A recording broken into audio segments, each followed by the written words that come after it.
Thank you. Thank you. Salamat, nandyan na kayo. Nandyan ng ating magandang background. Oo. So, salamat at nandyan kayo. At siyempre maganda yung lesson ulit natin. Pagpatuloy natin itong faithfulness. Ano po? Tapat. Gusto ng Diyos, tapat. Diba? Dahil tayo rin, gusto rin natin tapat eh. O, katulad niyan, emergency, punta ka sa hospital. Sabi mo sa yung doktor, wala ang doktor, magalit ka, di ba? So maganda na rin ho na lahat tayo tapat. You know why? Because God expects us to be faithful. Kaya nga sabi niya, it is required in stewards that a man be found faithful. So maraming salamat po sa mga faithful na kapatiran na nanonood sa oras na ito. At sa oras na ito, magkasama ay punta na tayo sa ating verse na po. Verse tayo ngayon eh.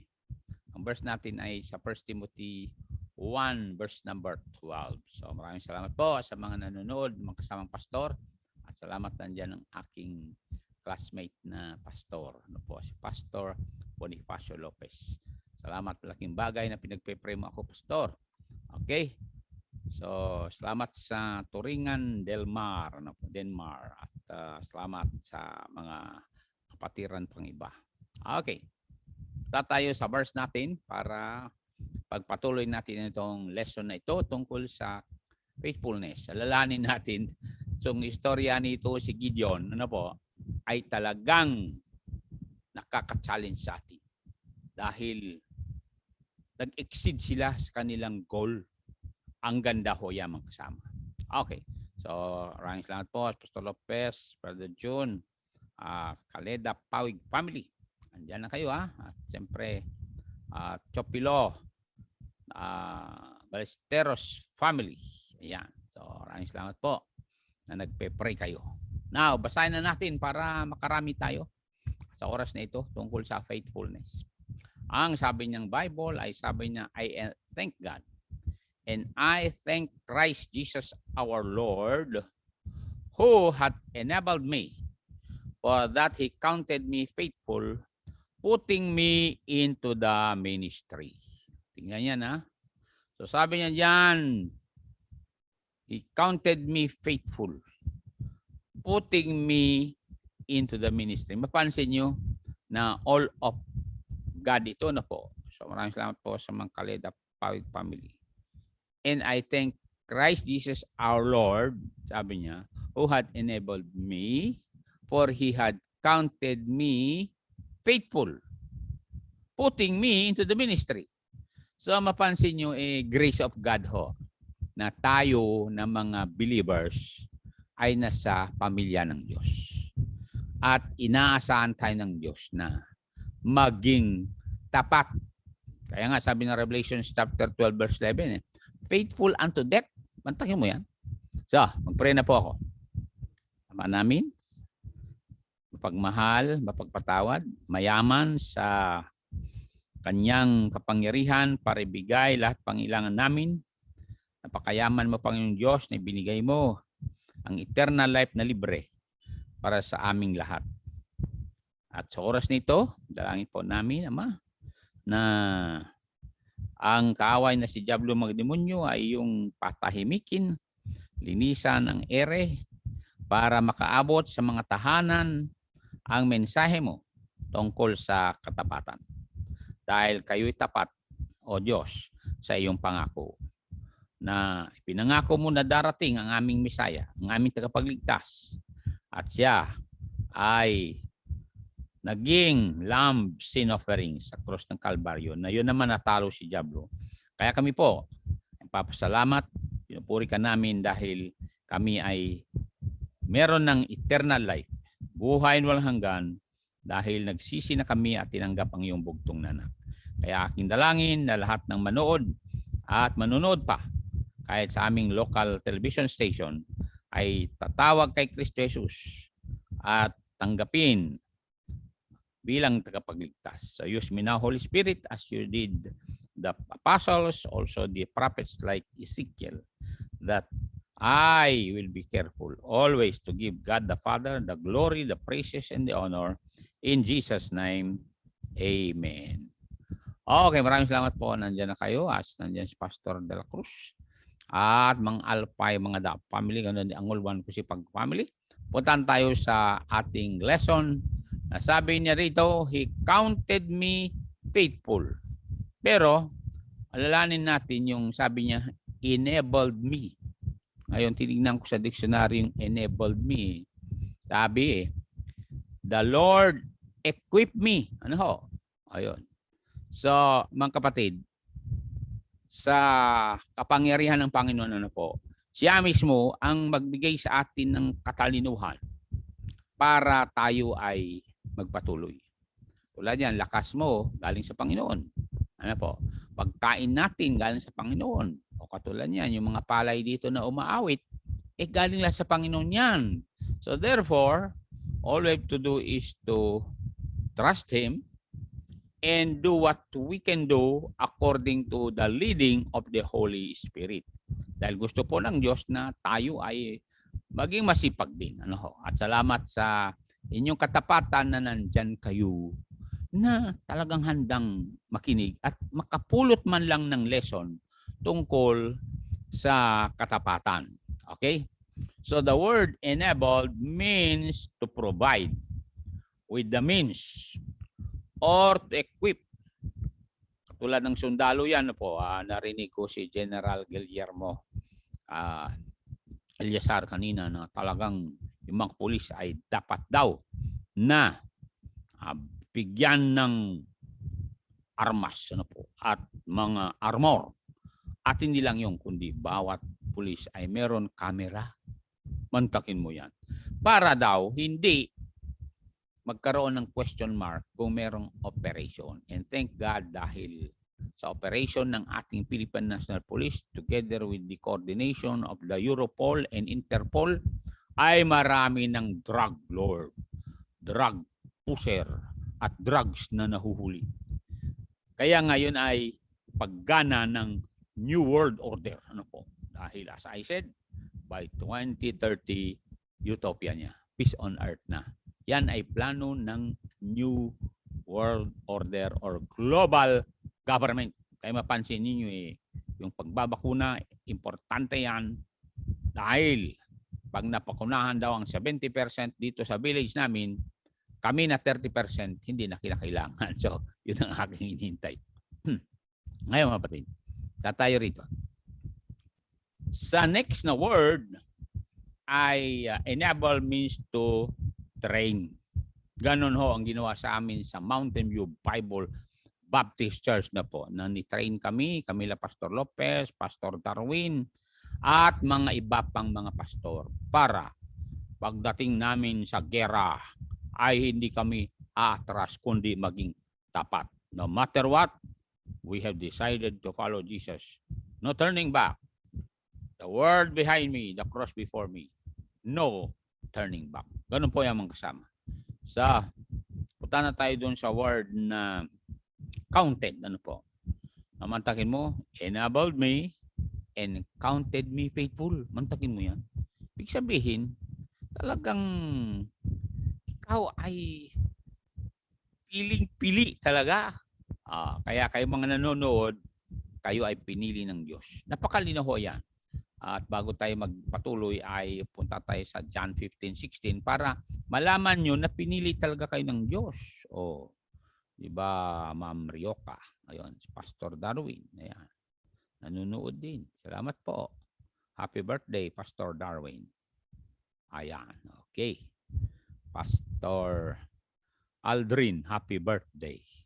Yan. Oo, ka-birthday mo, Sister Pawig. Ha? Ano sabi ng Bible dito? Ano sabi niya? Pakinggan niyo ito mga sama. Basahin natin para alam nyo na pinili kayo ng Diyos. Maging tapat. Ready, read. You have not chosen me, but I have chosen you and ordained you that you should go forth and bring forth fruit, and that your fruit should remain. That whatsoever you shall ask the Father in my name, He may give it you. Kaya tayo na namumunga ay talagang madali lang ibigay ng Diyos ang ating hinihingi kasi involved nga tayo sa world evangelization. Oh, yun ang pinakasusi yan mga kasama. Kaya nga malinaw sa 1 John chapter 5:22 na ang nakakapagbigay ng puri sa Diyos ay yung may mga maabot tayong kaluluwa kasi mga kasama, God so loved mankind nga eh. Oh, and sabi ng Bible, dahil God so loved mankind, sabi niya, you go into all the world and preach to every creature. At sa pamagitan ng ating pag-mission, pag-train ng mga young people no po, at mag-mission, at tayo mga kapatid ay talagang, tama, Pastor Lopez, birthday ni Pastor Kalim. Tumatanda na rin siya. Okay. Okay. Maraming salamat po sa mga Demata family. Ngayon, ito mga kapatid, God wants us to reach many souls. Ay, napakalinaw ho yan sa Bible. Kaya, alam nyo mga kapatid, naalala ko yung awit namin nila Pastor Lopez, na bring them in. Oo, pakinggan ito Hark, 'tis the shepherd's voice I hear. Out in the desert dark and drear, calling the sheep who've gone astray, far from the shepherds all the way. Who will go and help this shepherd kind? Help him the wandering ones to find. Who'll bring the lost ones to the fold, where there will be sheltered from the cold. Out in the desert, hear their cry. Out in the mountains, wild and high. Hark, 'tis the Master speaks to thee. Go find my sheep, where'er they be. Bring them in. May mga kasamang ganda ho yan. So, maraming salamat sa mga kapatiran. At kay Renalyn Bautista. Ronalyn pala. Okay, malano. Kayo dyan na mga nanonood, kayo ay kasama na sa tinatawag na mga tapat, mga taong equip. Kaya nga, pasalamat tayo kay Brother Daniel Laiban dito at mga iba pang preachers dito dahil sinasanay kayo ng Diyos para mag-preach kayo. Dahil we talk about eternity dito eh. Alam niyo kung naintindihan lang ninyo, eternity mang kasama. Ay sabi ko sa inyo, hindi basta-basta to. Kaya hindi basta-basta na tayo ay talagang nandirito kalaban natin Satanas niyan. Dahil ayaw ni Satanas na people will go to heaven. Yan ang totoo. And kung maari, haharangan tayo. Si Apostle Paul nga, sabi ni Apostle Paul, Satan hindered us eh. Dahil nakita ni Satanas na talagang unstoppable si Paul. Ganon din sa atin. Pag nakita ni Satanas unstoppable tayo, talagang gagawa ng paraan yan. Pero dahil tayo ay mga taong mga tapat, ay no matter what, talagang sabi nga ni Apostle Paul I have fought a good fight. Talaga ganun ho yan magsama. So punta tayo dun sa word na counted. Mantakin mo, sabi ng Diyos, sabi ng Bible, He counted us faithful. Mantakin mo yan. Diyos na mismo nagsabi yun. Sabi niya sa'yo, I have chosen you. I have counted you faithful. Kaya salamat po, Panginoon. Sabi ko nga sa mga nagsimula noon, hanggang ngayon, ay nandyan na nagsasabi, Pastor, sige, yes, we cannot go to Karatakat o kaya Apsing o kaya Parka. Pero we can support. Yun naman ang linaw-linaw sa Bible, di ba? Sabi na Apostle Paul sa mga taga Pilipay Sabi niya, yes, you are the only one who was willing to support me until today. And my pronouncement is, sabi ni Paul, my God shall supply all your need according to His riches. Ay mayaman ang Diyos. Tingnan niyo likuran ko. Mayaman ang Diyos. Ay totoo yan. Kaya nga ang sarap ng buhay dito sa lugar natin. Ang dami pagkain. Sana ba yung mga pagkain dito? Ay, pala. Tinago ko na. Pero totoo mga kapatid. Alam nyo, binigay ko nga Pastor Bukel nga yung ibang prawn Pero nag-iwan pa ako ng prawn. You know why? kasi gumagawa kami ng buro ng nyug. Ay, ang sarap. Sabi ko sa inyo, kaya lang ayaw ng iba. Oo, kasi may amoy daw. Pero sabi ko sa inyo, ay, anyway, nandiyan si Pastor Hernandez na noon. Natikman niya yan eh. At salamat sa mga Velarde Arojado family. Ha? Pagpalain ka ng Diyos. Ganon din Alpay mga Da family. Mga kapatid, gusto ng Diyos tapat tayo. Ito kung walang tapat na mga farmer, yung pang nagpapatuloy talagang nagtitiis na nagtatanim ng mga palay, ay wala tayong kainin. Ganon din po sa spiritual. Kung wala ng pastor na talagang nagpapaalala, ay tayo ay magutuman. Magmalnourished tayo. Ay malinaw ho yan sa Bible. Remember, sabi na Apostle Paul, yung mga tapat na pastor, tuloy-tuloy magturo yan. And the result is, sabi niya, sa Ephesians chapter 4, verse 12. Tingnan niyo ito mga kasama ha. Unan dyan yung isang preacher na Griso Mitante. Talagang marunong na yan. Oo. Anong sabi niya rito? That the pastors are there for the perfecting of the saints. Ibig sabihin, mag-mature kayo, talagang matuto kayo sa doctrine. Doctrine of soteriology, salvation ho, sa baka sabihin nyo, ang bigat naman yan. Okay. Salvation ho yan. Katulad yung eschatology, yan ay doctrine of last things. For the perfecting of the saints, ibig sabihin, talagang the word perfecting is mag-mature ka. Oo, ang kasama. Kaya nga, pasalamat tayo na God had counted us faithful. Kasi ganito yung mga kapatid. The word counted means consider, make me qualified, to include me in the chosen few. Mantagan mo yan. Counted me faithful means to include me. Sabi nga nyo yan, include me in the chosen few. Diba sabi ng Bible, many are called, but few are chosen. Ay, totoo yan. Kami nila Pastor Lopez, ang dami namin ng first year kami. Dami, mga 43 yun. Pagkatapos graduate kami, 6 lang. Salamat sa Diyos. Kaming 4 ay nasa ministry pa. Si Mrs. Jocelyn Ganancial Guerrero, Mrs. Wilma Bakungan Garibay, Pastor Bonifacio Lopez, at yours truly. Ako yun. So, 4 kami.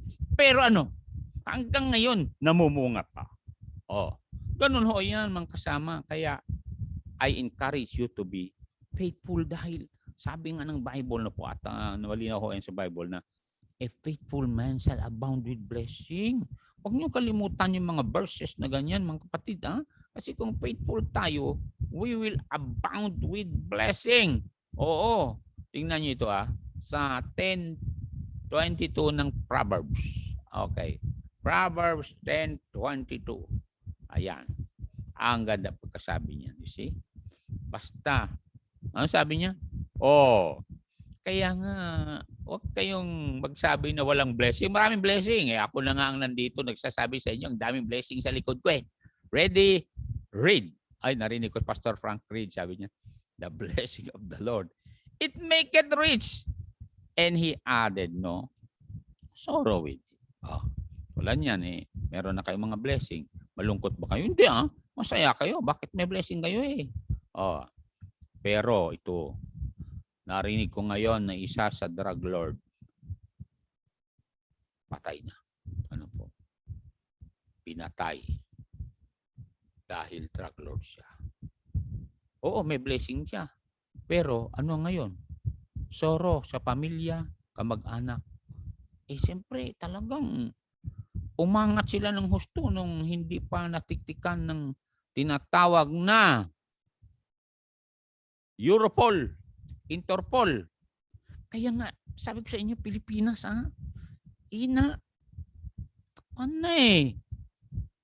Oo.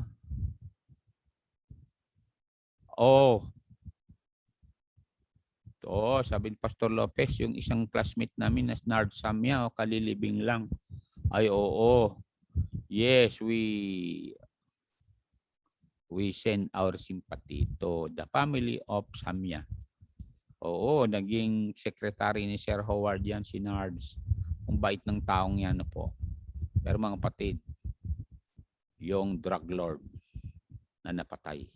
Oo, sabi lang, blessing. Siyempre, bagong sakyan, bagong ano. Siyempre, yung mga anak, tuwang-tuwa.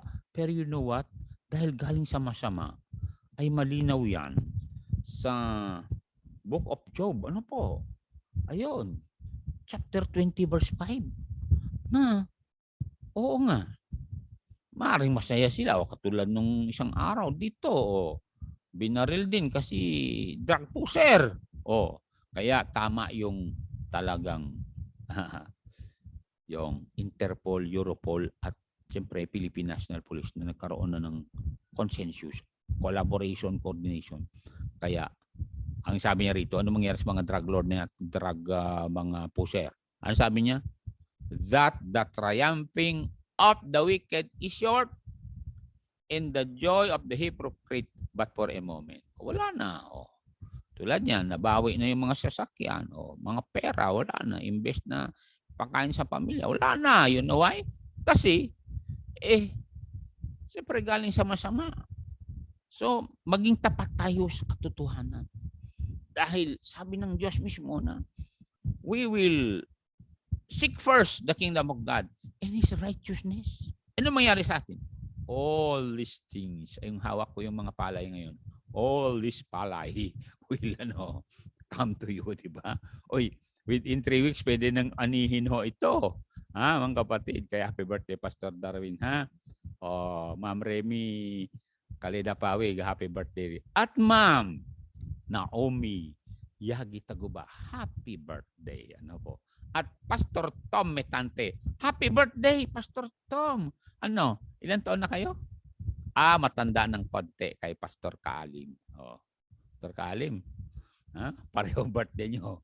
Pagpalain kayo ng Diyos. Ay, alam nyo, mapalad kayo, Pastor kayo eh. Pastor Tom Metante, ang galing, ganda ng chapel mo, kapatid. Oo, kasi tapat ka. Takino. Laki ng lupa mo dyan. May 2 bahay niyan at meron siyang chapel. O may mga membro siya. Takin mo naglagay na ng granite. Pastor Kaalim naman naglagay din ng granite. At siyempre, meron siyang mission. Ano po? Yun ang gusto ng Diyos. At Pastor Tom din, meron din siyang mission. Ano po? Kaya mga kapatid, habang bukas ang Pilipinas, sige, tuloy natin. Why? Because may kaming awit na nakakalungkot eh. Sabi niya, so little time, the harvest will be over. And then after the harvest, we'll face Jesus. Ano po? And then sasabihin sa atin eh, have you been faithful? Kaya yan si Pastor Ed, dapat magpakatapat ka pa. Dahil ang ganda na ng building mo. Sabihin ko sa iyo, hindi ka na nahihiya mag-imbita diyan. Bakit? Dati yung building yung liit.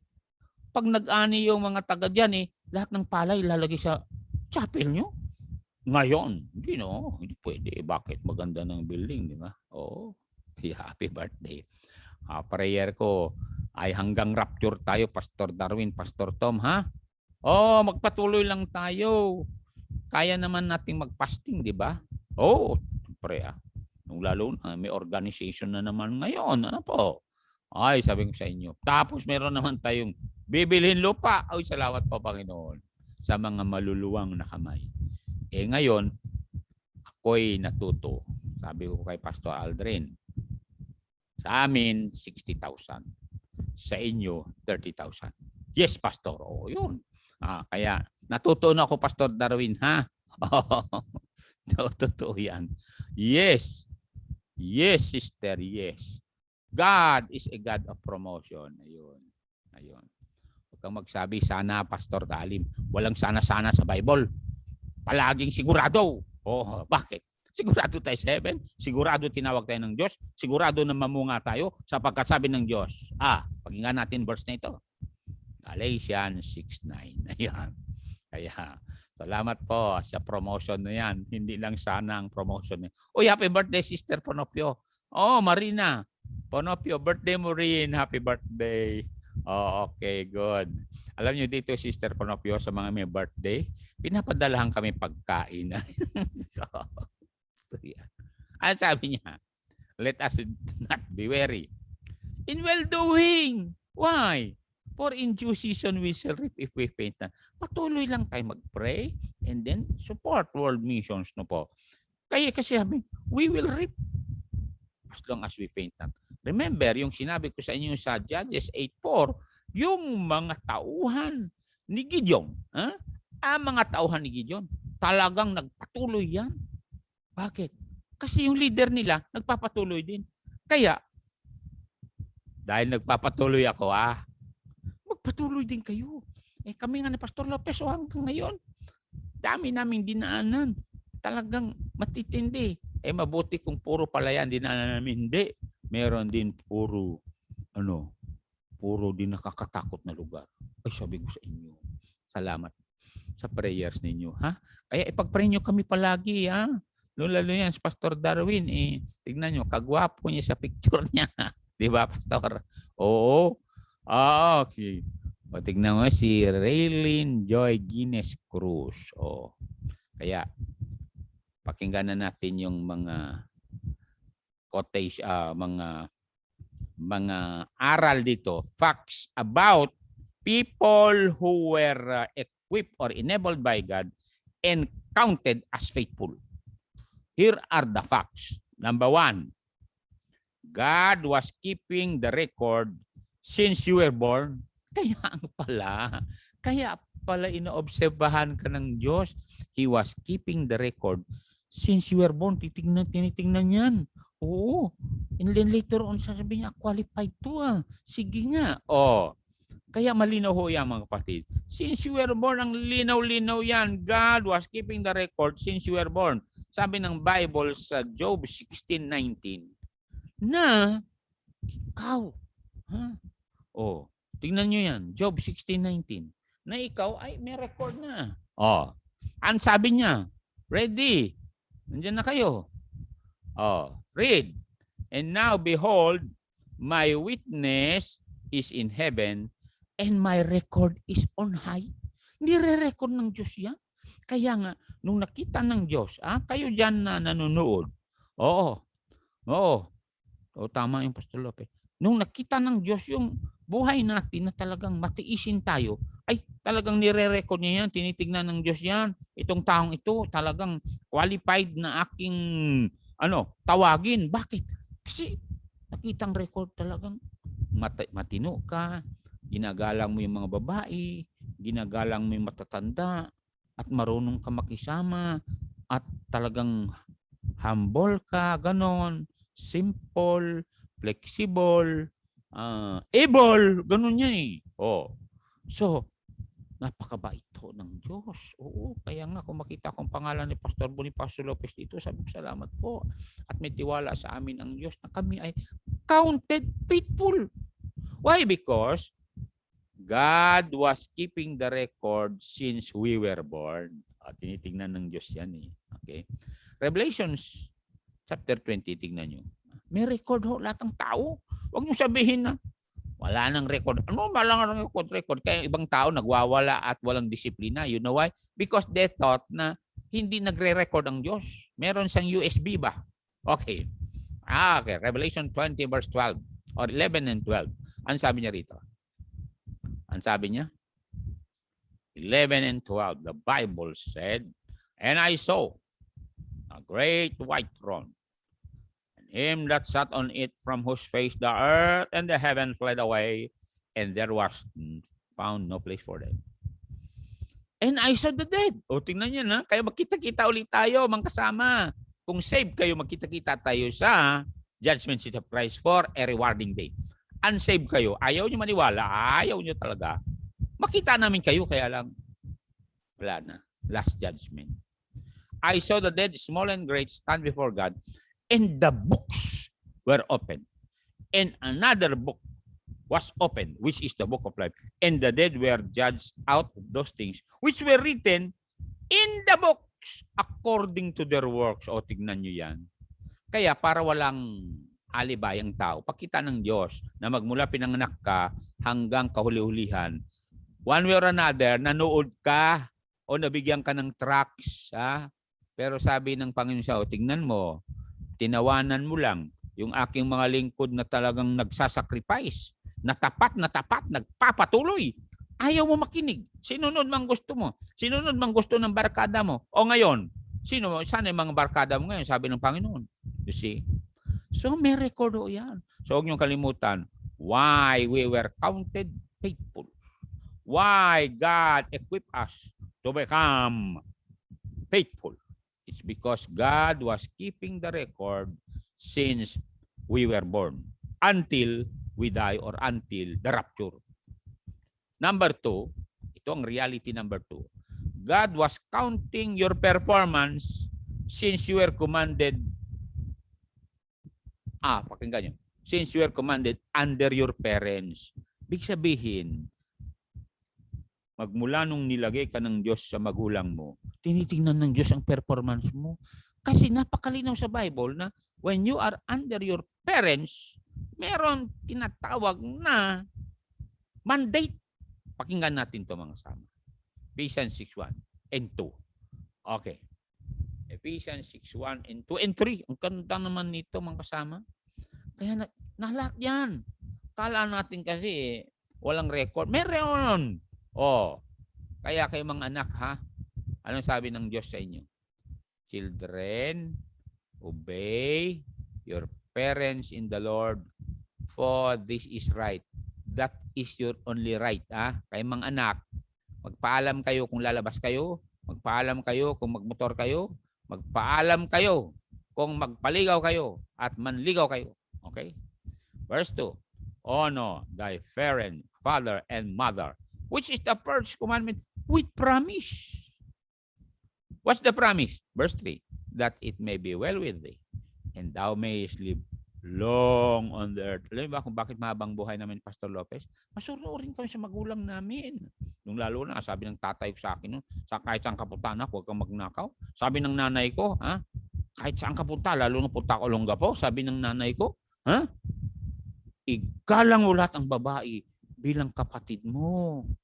Ay, salamat, sabi ko. You know why? Kasi, magmula nun hanggang ngayon, I can talk to you directly on the eye sapagkat lahat ng babae na sa lubong ko, kinalang ko sila bilang nanay o elder sister or younger sister.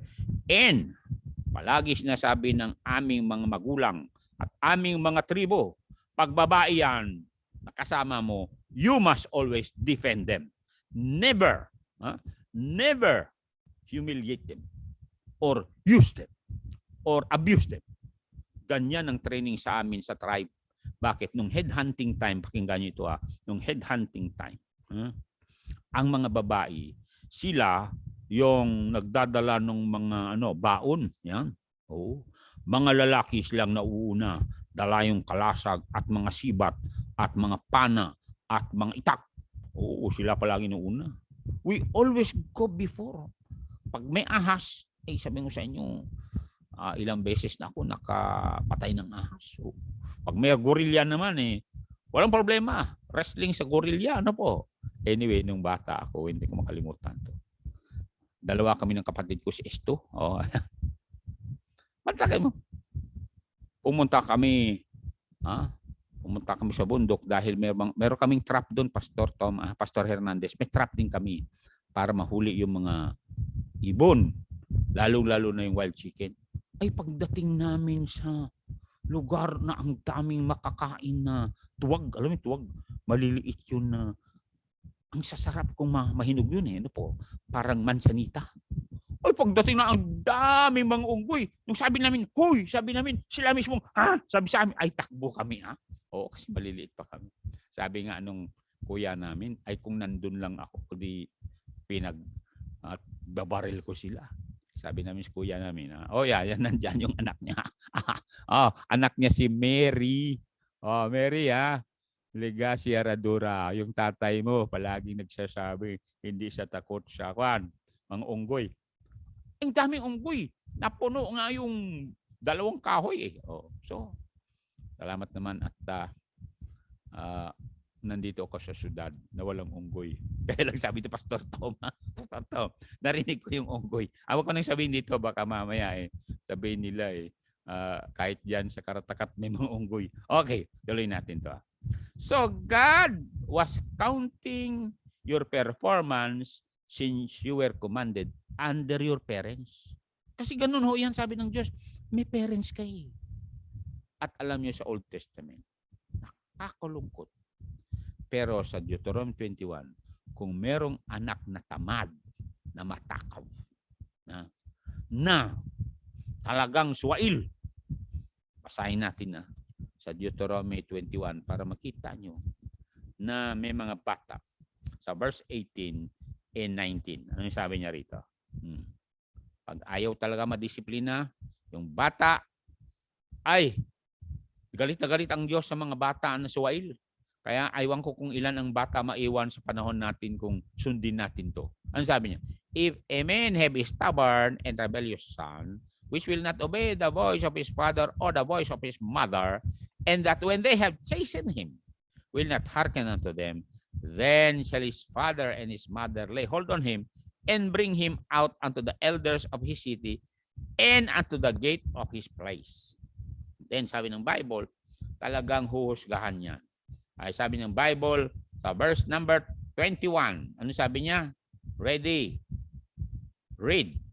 And all the men of his city shall stone him with stones, that he die, so shalt thou put evil away from among you, and all Israel shall hear and fear. Bakit? Kasi doon sa 20, sabi ng mga magulang sa 20, tingnan niyo.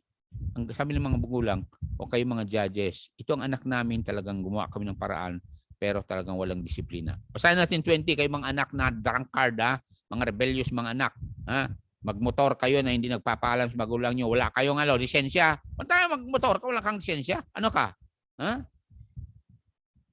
Ready, read. They shall say unto the elders of this city, this our son is stubborn and rebellious. He will not obey our voice. Ano pa? He is glutton, mantaki mo. Pati yung tutong kinakain. And a drunkard, lahat ng tindahan may utang. Mantakin mo yan. Kaya sabi ng mga magulang, please lang judges, kayo na ang muhusga. Kasi ayaw lang makinig. Alam yung gagawin ng mga judges? Lahat ng tao babato sa kanya. Alam nyo, ilan kaya ang bata sa panahon natin maiwan kung i-implement pa rin ang death penalty ayon sa Deuteronomy chapter 21, 18 to 21. Ilan kaya? Ay, baka walang maiwan. At totoo yan. Mga bata lang dito, nagbabicycle, dumadaan dyan. Walang face mask. Awa ako. Oo. Kaya, sabi ko naman, nandyan naman sila kapitan, sila nang bahala dyan. Oo. Dami ng tao dito, hindi nagpe-face mask, dumadaan dito. Dumadaan dyan. Kala mo sa kanila. Samantala, ilan na naman ang may COVID sa syudad natin? Sige nga. Kaya, panay kalit ng aming gobernador. Pero, tigas pa rin ulo ng tao. Tao talaga. Okay, number 3. Number 3, God was watching you when you went to school and mean to be dedicated to learn. Ulitin ko. God was watching you when you went to school and mean to be dedicated to learn. Alam niyo mga kasama, kala ninyo mga bata na pagpunta sa eskwelahan, malayo sa magulang niyo, o kaya nandyan kayo gumagawa ng inyong mga mga module, kala niyo hindi nakatingin ang Diyos, tinitignan ng Diyos kung talagang gusto niyo matuto. Remember, ayaw ng Diyos ang illiterate. Totoo yan. Ang linaw sa Bible yan. Kaya nga sabi sa Revelation chapter 1 verse number 3, blessed are those that read. Alam niyo sa mga Jewish, bata pa lang yan, ini-exercise sila mag-aral ng Hebrew alphabet. Ganon din sa atin dito, di ba? Yung mga apo nga namin dito A, B, C. Uunahan pa kami. Kaya tuwang-tuwa kami kay Niknik. Dahil si Niknik talagang marunong nang bumasa yung bata. Salamat po, Panginoon. At nagmana sa akin yung apo. Totoo yan. You know why? Nung bata kami, nagko-compete kami ng mga kapatid ko pag magbasa talaga. Kasi yung tatay namin nga, grade 7, nagturo yan. At sabi niya, the only legacy kami, that you can bring with you is your head. Knowledge mo. Totoo nga naman. Alam nyo, nung nagpunta ako sa Australia, binigyan ako nung Pastor Alfredo ng mga barya. Australian barya. Sabi niya, Pastor, ganito, hatid ka namin sa train station. Bahala ka na doon. So, hatid train station. Pag akyat ko sa train station, sabi ko, saan bibili ng ticket? Huh? So, nagbasa ako. Meron papunta doon sa Tamworth. Pagkatapos, hanap ako. Nakalagay doon, mag-drop ka pala ng mga barya para lalabas yung yung ticket mo. Ay, salamat naman. Kung hindi ko alam, walang katao-tao doon eh. Oo. Kasi pagdating mga tao doon, meron silang ticket, isaksak na lang doon sa gate. Lusot na sila. Ako, wala akong ticket. Buti lang marunong pagbasa po. Dinitignan ko rin eh. Kung saan yung destiny mo, doon pindutin mo. Salamat po, Panginoon. Kayo dyan, ha? Hindi kayo marunong mag-obserba. Delikado yan, ha? Alala mo na, Pastor Lopez, naalala mo yung mga kasama natin. May fountain. Alam mo yung fountain, ha? Yung may apakan sa ilalim para tutulo yung tubig, di ba? Fountain yun. Ang tao talaga. May mga tao dadaan doon. Iinom silang ganyan. Meron din dumaan doon. Iinom mo ganyan, wala. Paano tumingin siya? Sabi ko sa inyo. Paginoong Diyos, sabi ko, talaga. Inobserbahan. Ganito yan, sabi ni Pastor Lopez. Meron kang apakan sa baba, yan. Tag. Tingnan mo. Lumalabas. Ganun ba? Meron yung dinidiin lang, di ba? Oo, wala sa baba. Pero pag diin mo ng ganyan, meron. Meron din yung pag ganyan mo, meron na, di ba? Yung may sensor. Katulad ng tumingin ka sa salamin, may sensor, sasabihin ng salamin, gwapo ka. Huwag nang sabihin, pangit ka. Yun siya mga kapatid. So, salamat po sa Tintin Poliente Fiasco. Maraming salamat po, Tintin, ha? At saka si Banaya. Tingnan mo nga naman mga ito. Number, ito. Punta tayo sa verse para naintindihan nyo, ha? Okay. Sabi niya rito, ano sabi niya? Ecclesiastes 9:10. Ayan. 9:10, ha? Ito. Kaya ang Diyos talaga, pag nakita na ikaw ay talagang maasahan, gagawin kanyang tapat na lingkod niya. Narinig nyo? Ready? Read. Whatsoever thy hand find it to do, do it with thy might. For there is no work, nor device, nor knowledge, nor wisdom in the grave whither thou goest. Ibig sabihin, pag lumabas ang kaluluwa mo sa katawan mo, nandun ka na sa heaven, pero ang katawan mo, dahil through your body, doon ka mag-work. Kaya nga, kapatid, talagang, ano nangyari sa mga building natin? Bakit? Andyan tayo magtrabaho eh. Yan. Now, punta pa tayo sa Matthew 12:36. Na kayo ay tinitingnan ng Diyos. Palagi yan. Kaya, salamat at nakikinig kayo, ha? Sabi niya. 12:36. Kala nyo siguro hindi lalabas lahat ang sinabi nyo sa Judgment Day? Lalabas yan. Pag tinawag niyang pastor na pastor ng Kalabaw, lalabas yan. Ready, read. But I say unto you that every idle word that men shall speak, they shall give account thereof in the day of judgment. May day of judgment. Huwag niyo sabihin, wala na. Anong wala na? Remember, you are an eternal person. Bakit? Immortal ka eh. Whether you go to heaven or hell, you will live forever and ever.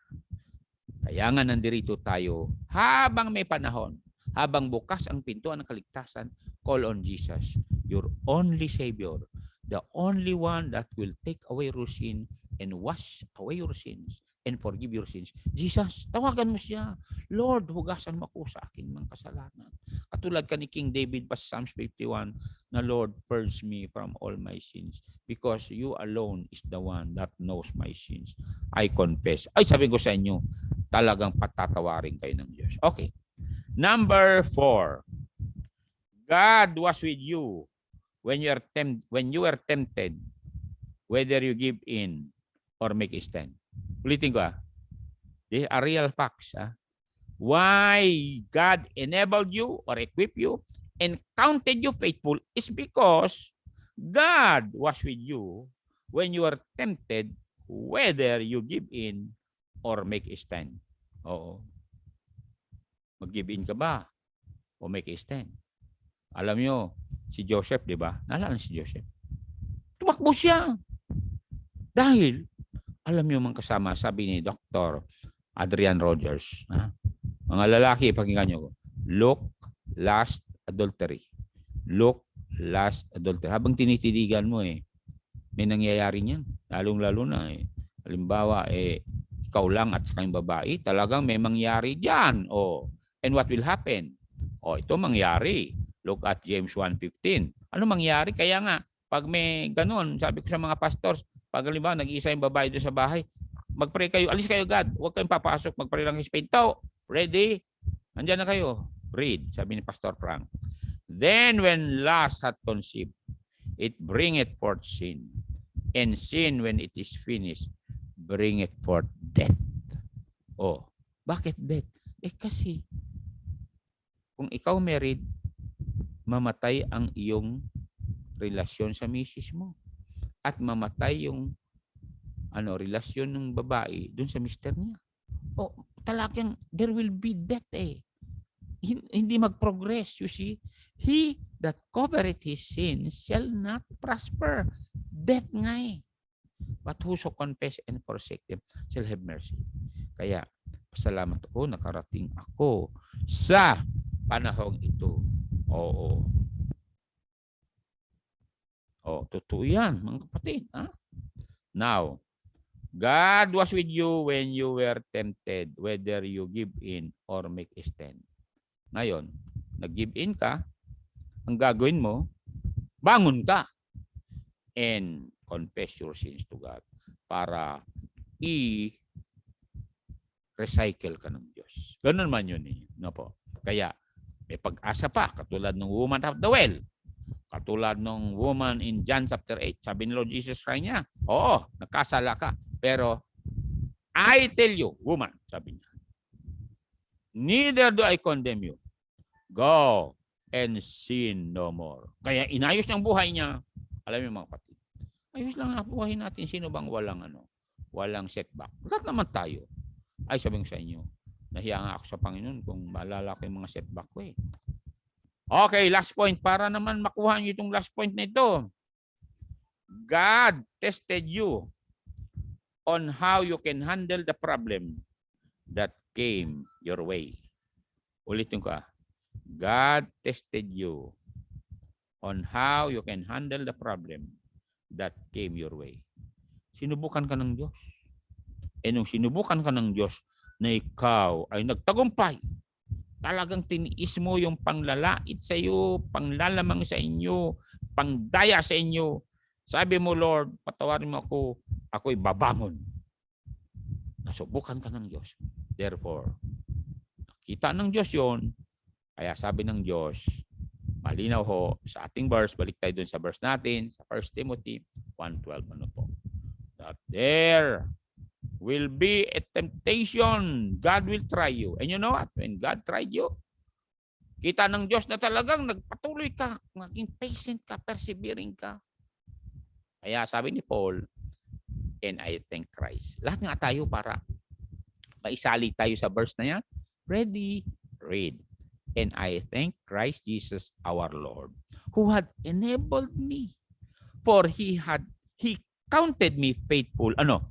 Putting me into the ministry. Kaya lahat tayo ngayon na nagpe-pray ay nasa ministry. Kayo na saved na, nasa ministry kayo. And one way or another, when God will bless you, remember the ministry cost. And sabi na Apostle Paul na kawat ako ay faithful. Kaya mga kapatid, there's no time to retreat.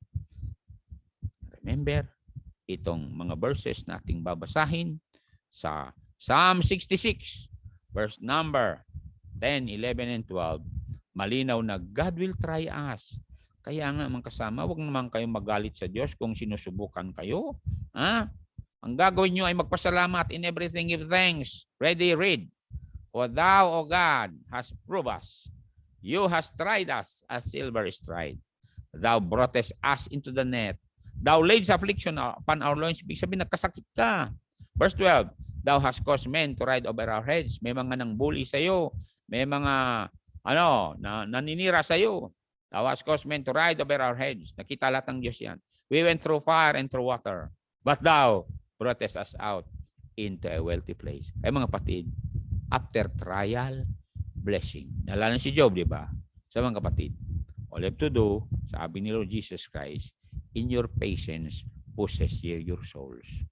Kinakailangan niyo mga kapatid. Lalo, katulad ng mga farmer, di ba? Magtanim mga yan, umulan, baha. Talagang patient pa ngayon. Minsan nga meron kami nakita na talagang nadapa lahat yung ani. Pero talagang inani nila.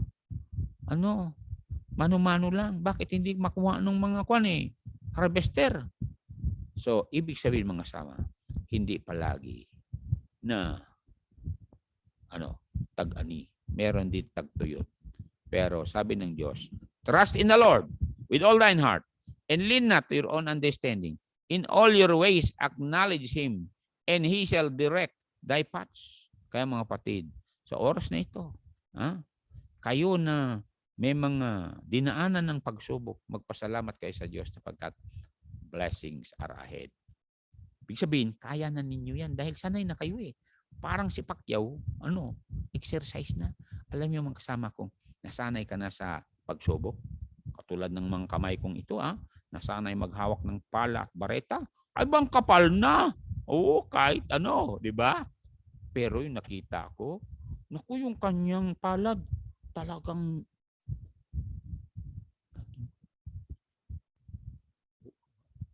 dumudugo.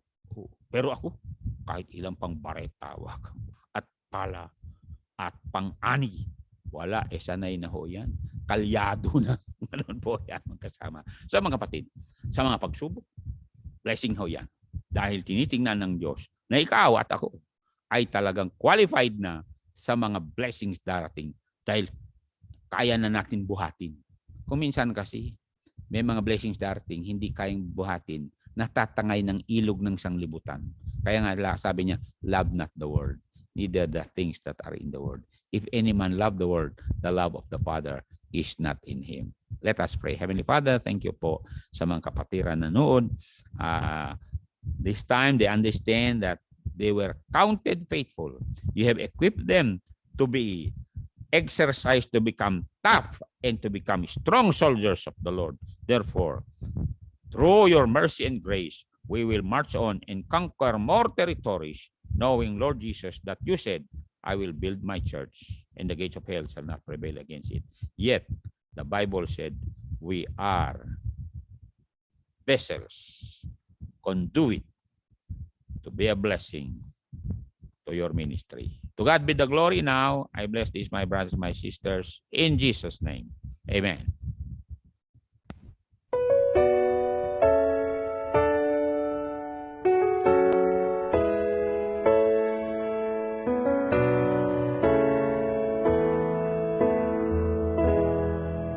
For so long I drifted aimlessly upon the sea of life, a vessel tossing to and fro in a storm of sin and strife, till a hand of grace reached down to me and safely led the way.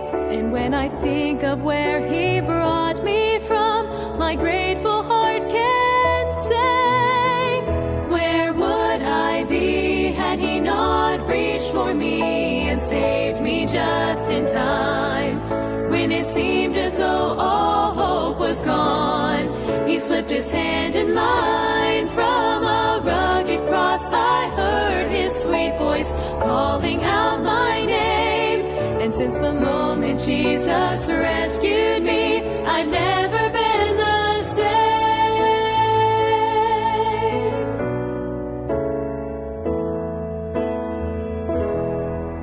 When I think of what He's done for me and all He's brought me through, I can say it's just a miracle that only He could do. He was there in tears of sorrow, in every tear of joy I cried. I wouldn't want to live one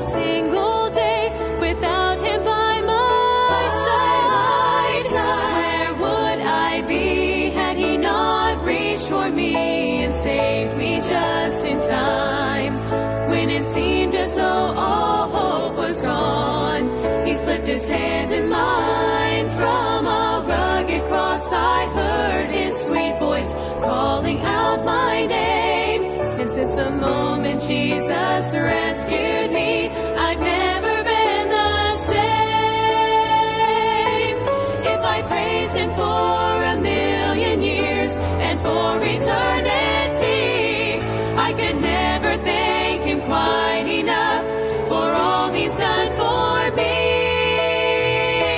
Where would I be had he not reached for me and saved me just in time? When it seemed as though all hope was gone, he slipped his hand in mine. From a rugged cross I heard his sweet voice calling out my name. And since the moment Jesus rescued me,